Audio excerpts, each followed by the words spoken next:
Meni su u gostima devojke iz scenske grupe Zozo.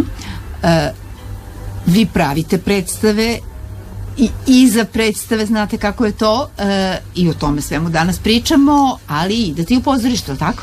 Da, naravno. Dobro, i koje su to, šta biste nam preporučili? Izvolite. Koja vam se predstava najviše dopala koju ste gledali? Najviše Ko se boji Vukajaš. Da, najviše nam se dopala Ko se boji Vukajaš. Predstava Trupe Zozo. Dobro, onda?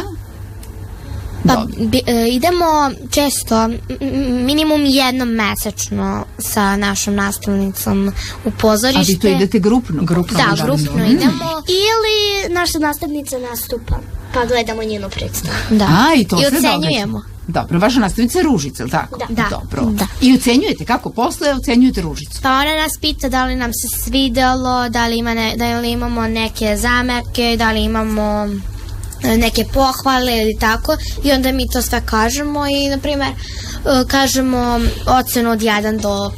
Od 1 do 5, odlično, jer su objektivni, Ružice? Vrlo dobro. Pretpostavljam da je posao dramskog pedagoga da napravi i publiku pozorišnu. Jeste, to je jako važno, da ih učimo toj kulturi i da je redovno posećuju ne samo pozorište, gdje posećuju i izložbe i da prosto znaju da ocene, da kažu svoj sud, šta im se dopada, šta im se ne dopada. Naravno, to je vrlo važno. Sada, mislim da će nam zaštolog, zapravo sigurna sam, zaštolog će otkriti tajne lutkarskog pozorišta. A kažete mi, znam da ste pravili lutke?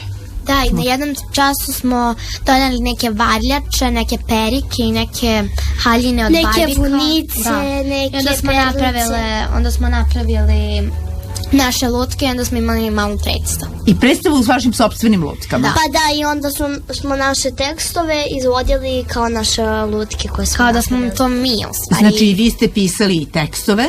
Da. I lutke sopstvene pravili? Da.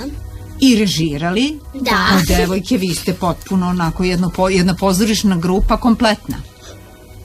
Je li tako? Da. Idemo sad još malo, zapravo idemo na zaštologa. Lutkarsko pozorište.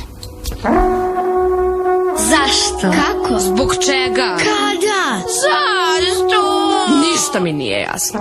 Zato što ja tako kažem. Ništa mi nije jasno. Verujte mi na reč.